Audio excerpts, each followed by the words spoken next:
Hello everyone. तो RRB आखिर ये करना क्या चाहती हो आप? पहले हमें आप यही बता दो कि आपने रेलवे को पूरा भ्रमित करके रख दिया है कि 19 मार्च को किसका पेपर आया था, कैसा पेपर आया था, ये भी हमें नहीं पता है। सबका पेपर कैंसिल करो। क्या एक साथ लेना चाहिए रेलवे को एग्जाम? आप सभी लोग बताइएगा पेपर का लेवल कैसा आएगा और नॉर्मलाइजेशन किस जोन में होगा। ये सारी बातें मैं आप लोगों को बताऊंगा। आखिर ये मुद्दा छेड़ा कैसे, पहले आप लोग ये देख लीजिए। आप सभी को पता है कि ये नोटिस एक ना बहुत वायरल हो रहा था, आप सभी को पता है। वायरल कह रहे हैं, ये एग्जाम का नोटिस आया था। इसमें बच्चों को बोला गया कि जो आप लोगों का पेपर होगा, वो आप लोगों का पेपर जो होगा वो 2 मई और आपका 6 मई को होगा। यहां तक तो बात बच्चों को समझ में आ गई थी कि 2 मई और 6 मई को एग्जाम होना है। यहां तक कोई बच्चा डिस्टर्ब नहीं था माइंड से। लेकिन जैसे ही गवर्नमेंट का अगला पॉइंट्स पढ़ा बच्चों ने, बच्चों हक्के बक्के रह गए। क्या था बच्चे? ये 2 का पहला पॉइंट कि all the candidate who were scheduled on 19/3/2025 first shift excluding those who completed the exam. अब आप बताओ किन किन बच्चों ने कंप्लीट कर लिया एग्जाम? आरआरबी को तो यही बताना चाहिए कि भाई हमने किस किस बच्चों का कंप्लीट कर लिया। और जो बच्चा मेरी इस वीडियो को देख रहा है ना भाई, सब लोग कमेंट करके बताना क्या तुम्हारा पेपर हो चुका है कि नहीं हुआ है। क्योंकि 99 नहीं, मैं कह रहा हूं मतलब पहले तो रेलवे में 20-20 लाख का ये जो चल रहा है ना, मतलब ये तो अपने आप में पारदर्शिता ही खत्म कर रहा है कि रेलवे में पारदर्शिता बची नहीं है भाई।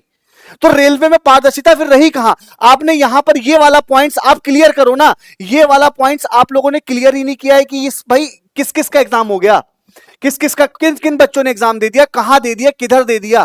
क्योंकि जब फर्स्ट शिफ्ट में जब सेंटर जब पेपर खुला ही नहीं तो पेपर हुआ किसका?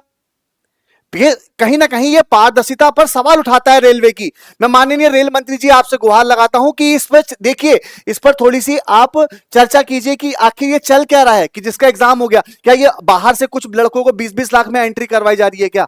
तो अगर ऐसा करवाया जा रहा है तो फिर बच्चा कोई पेपर ही ना दे, फिर तो फिर पढ़ने का क्या मतलब? क्योंकि पैसे वाले ही होने। टेक्नीशियन में आपने नॉर्मलाइजेशन के नाम पे इतना खेल खेल दिया, 43 नंबर, 36 नंबर, 28 नंबर, ये क्या है भाई? तो कहीं ना कहीं ये रेलवे की पारदर्शिता पर शक हो रहा है। और मैं आपको बता दूं कि रेलवे को सबका एग्जाम कराना चाहिए। ये सारी शिफ्ट का एग्जाम हो भाई। 19 आप 2 तारीख को पेपर ले रहे हो ना, 2 मई को, तो 19 तारीख की फर्स्ट शिफ्ट सेकंड शिफ्ट, यानी 2 मई को फर्स्ट शिफ्ट सेकंड शिफ्ट। फिर जिनका 20 को था फर्स्ट शिफ्ट, आप उसका 6 मई को ले लीजिए। आप ऐसे करिए ना, क्योंकि नॉर्मलाइजेशन तो आपने बोल दिया ना, और नॉर्मलाइजेशन में टेक्नीशियन में देखा इतने मेहनती वाले लड़के बाहर हो गए ना, जिनकी नौकरी लगने की उम्मीद थी वो नौकरी नहीं ले पाए। कहीं ना कहीं उनके आंखों में ना धूल रह गई है इस समय। बाकी आप सभी लोग तैयारी करते रहो भाई, जिनका एग्जाम है, ठीक है। तो आप लोगों के रेलवे टेक्स्ट बुक पर मैराथन चल रही है, आप देख सकते हो। मंडे को रिया मैम स्टैटिक जी के आज चल रही है मैम की क्लास, ट्यूसडे को गरिमा, थर्सडे को गरिमा मैम की, ट्यूसडे को गोपिका मैम की, फ्राइडे गौरव सर की, वेडनेसडे को ललित सर की, और सैटरडे को बच्चे मेरी क्लास होगी। वीडियो लग चुकी है, जाके लाइक कर लेना। 6 घंटे पढ़ाऊंगा टॉपिक वाइज, सारे टॉपिक कंप्लीट कर दूंगा, फ्री एकदम चलेगा आप लोगों के लिए। पढ़ के देख लीजिएगा, कंटेंट आपको खुद समझ में आ जाएगा कि मैं कैसा देने वाला हूं। बाकी आप सभी लोग जहां पे ज्वाइन हो जाइएगा क्लास के लिए, अगर आपको नहीं पता हो तो मैं यहां पे आप लोगों को अपडेट दे दूंगा। इसी टेलीग्राम पे जुड़ जाइएगा, चंदन सर टेक्स्ट बुक पे, ठीक है। तो यहां पर जुड़ जाइएगा। और बाकी मैं रेलवे से यही कहूंगा कि भाई आप क्लियर करो किस किस का एग्जाम हुआ है, कितने बच्चों का एग्जाम हुआ है, और कहां कहां का, किस किस जोन का एग्जाम हुआ है, ठीक है।